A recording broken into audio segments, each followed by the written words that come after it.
Hello, Westford. School department budget cuts are dominating the news this week. We ask grocery shoppers what their plans are for Super Bowl Sunday. And a suspect in a Tenney Road drug bust has been arraigned in Quincy District Court. I'm Nancy Burns, a WestfordCAT board member, and WestfordCAT News is next.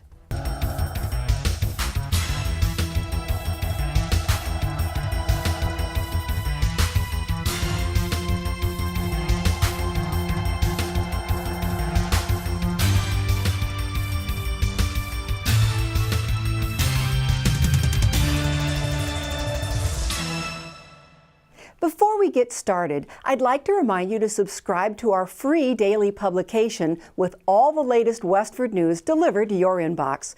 Just visit westfordcatnews.org and click on the red subscribe button in the upper right-hand corner. A packed meeting room inside the J.V. Fletcher Library brought selectmen, the Finance Committee, and the School Committee together on January 24th to review a school department budget that may require $1.247 million in cuts for fiscal 2020. Here's Superintendent Bill Olson. And I know the available revenues are the available revenues. But I'm concerned that we're beginning to see the degradation of services in the school system. And I want to work with you as much as possible over the next couple of years to make sure that we can make every effort to restore the funding that will allow us to not continue to reduce staff and, more importantly, reduce services to our students. Just very briefly, because the hour is getting late. I presented a budget to the Westford School Committee that was 4.65%, about $1.25 million more than the appropriation that is available to us. But my budget preserved programs and classroom teachers and other vital professional and support staff. And everyone matters. Everyone counts in the Westford Public Schools, and everyone contributes in some way, shape, or form to the education and the well-being of a child. My budget addresses the needs also of special education students. We have over 700 students requiring special education services and other students at risk. We have a total of over 1,700 students who receive additional services, whether it's reading or math intervention or social emotional support from students, staff, excuse me. And I do want to let you know that for the last 2 years, this is not something new to our school system. For the last 2 years, I've been planning for this residential growth, the greatest growth in the last 25 years in this town. Nearly 700 units of housing. I started 2 years ago meeting with Chris Clutchman. Carrie and I in the last year to year and a half have been meeting with Jeff Morissette. Both employees, one former, one current, who have served this town extraordinarily well and provided us with very accurate information. In my budget presentation to the school committee, I outlined all of the developments, the numbers of bedrooms, 1, 2, 3, and 4 bedrooms in each respective housing development, and my projection over the next several years of 300 to 400 more students in our school system. Olson's fiscal 2020 original budget request was for $60.694 million. That's an increase of 4.65% over the fiscal 2019 budget.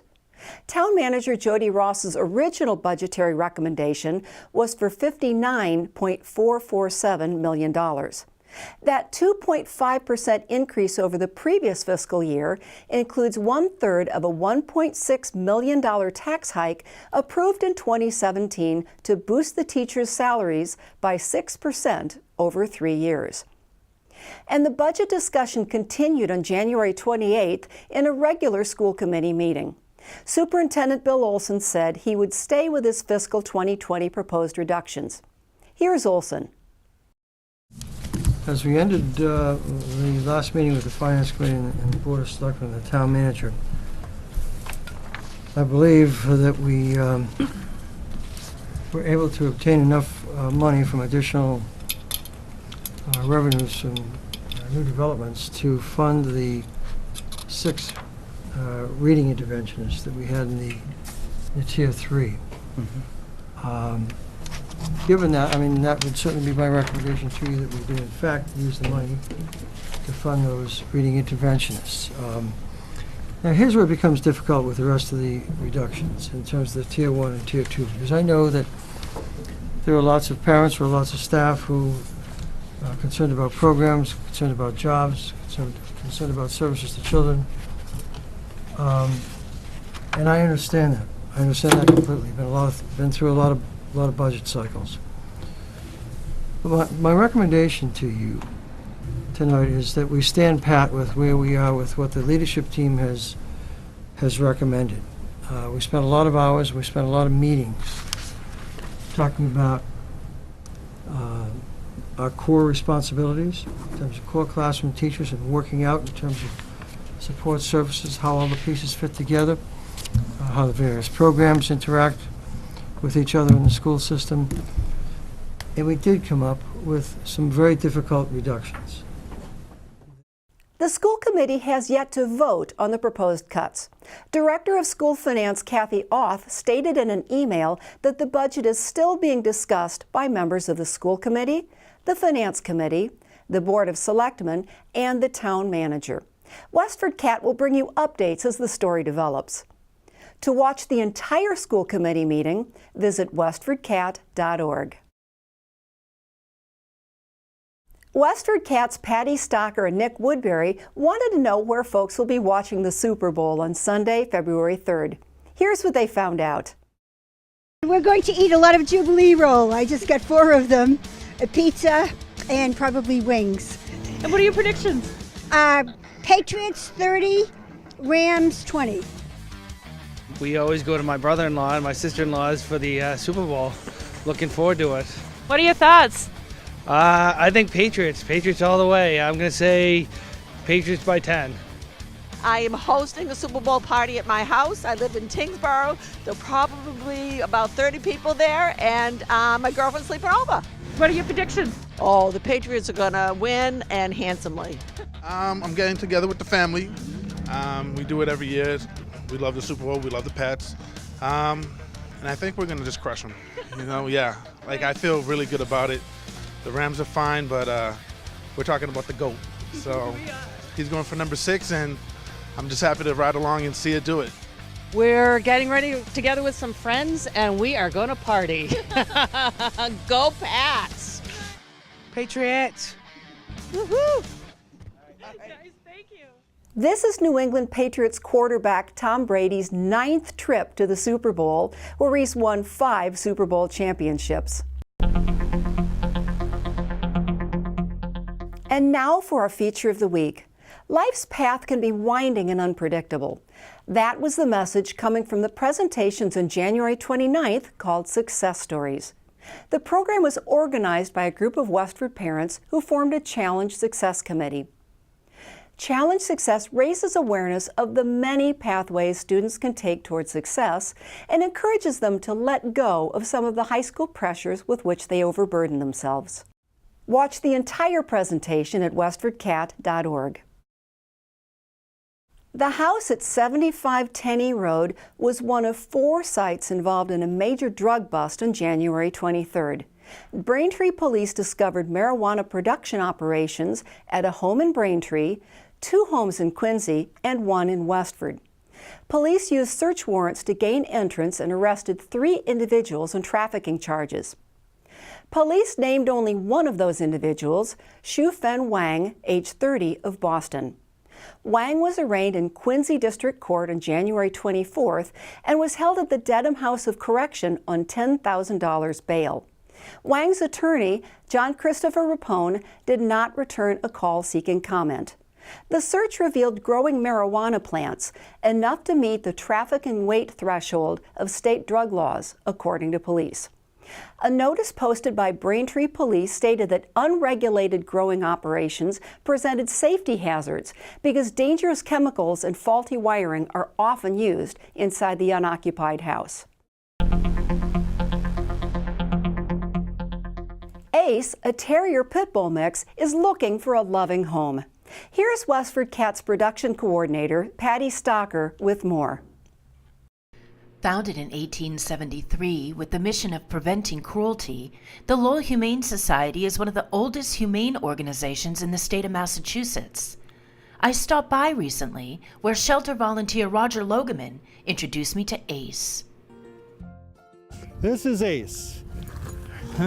Ace is a 5-year-old pit bull mix, beautiful brindle coat, in the prime of his life. He's been with us since about the 10th of January. His previous owner has been forced to move and can't take the dog with him, so we ended up with Ace. Ace is an easygoing, friendly dog. He's good with other dogs, cats. Probably best in a home that doesn't have real small children, just because Ace is so strong and playful. But older kids he's fine with. Ace is housebroken. He's been checked by a vet. He's in really good health. Enjoys his out time quite a bit. Although for as big and active as he is, he's one of the quiet dogs in the kennel, so that's good. If you think you'd like to provide Ace with his forever home, or would like more information on donating to or volunteering at the Lowell Humane Society, visit them Tuesday through Sunday at 951 Broadway Street in Lowell, or go to lowellhumanesociety.org. Call 978-452-7781. You can also find them on Facebook. For Westford Cat, I'm Patty Stalker.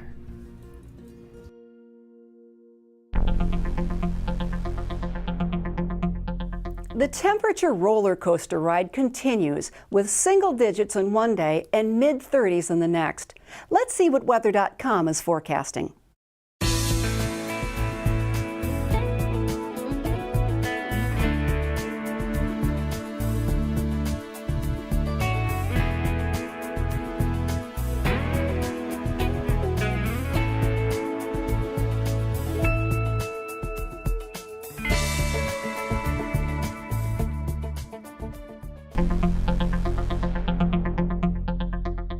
Here's WestfordCAT Marketing Outreach Director Sarah Fletcher with suggestions for things to do in the area.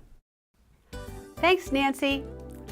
The annual Chocolate Festival at St. Mark's Episcopal Church will take place on Saturday, February 9th from 1 to 4 p.m. For a small fee, chocolate lovers can indulge their desires while helping to fund local food pantries. Tickets are $12 for adults, $8 for seniors, and $5 for children ages 6 to 12. Children 5 and under are free. For more information, call 978-692-7849. Make Valentine keepsakes at a Mommy and Me class on Wednesday, February 13th, starting at 10:30 a.m. at the Pottery Studio, 108 Lowell Road. This Rodenbush sponsored event is for 6-month-old babies and up. The children's hands and feet will be stamped in air-dry clay. The clay shapes can be painted to make wall hangings and other clay art. The workshop fee is $30 for Westford residents and includes admission for one child, $33 for non-residents. Any additional children will be charged at $10 each. To register, visit rodenbush.org. The Friends of the J.V. Fletcher Library, their February book sale begins on Friday, February 8th from 6:30 to 9 p.m. for library members and continues for the general public on Saturday, February 9th from 10 a.m. to 5 p.m. and Sunday, February 10th from 2 to 4. For more information, visit westfordlibrary.org. I'm Sarah Fletcher, the Marketing Outreach Manager at WestfordCAT. Back to you, Nancy. That's it for now, Westford. We leave you with images of Neshoba Tech students who did their exploratory field trips here at WestfordCAT. Hi, my name is Rachel. Hi, I'm Abby. Hi, I'm Colin. And we're students from the TV, Media, and Theater Arts program at Neshoba Valley Technical High School. We just had a tour of WestfordCAT with a demo studio and their new virtual reality lab.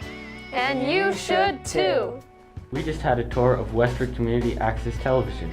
To learn more about what WestfordCAT has to offer, visit www.westfordcat.org. And to learn more about the programs offered at Neshoba Tech, go to www.neshobatech.net. Hi, my name is Shay. My name is Daisy. My name is Adam. and we're students from the TV, Media, and Theater Arts program at Neshoba Valley Technical High School. We just had a tour of WestfordCAT with a demo of the studio and their new virtual reality lab. And you should too! We just had a tour of WestfordCAT. To learn more about what WestfordCAT has to offer, visit www.westfordcat.org. And to learn more about the programs offered in Neshoba Tech, go to www.neshobatech.net. Hi, my name is Rachel. My name is Tyler. My name's Andrew. And we're students from TV, Media, and Theater Arts program at Neshoba Valley Technical High School.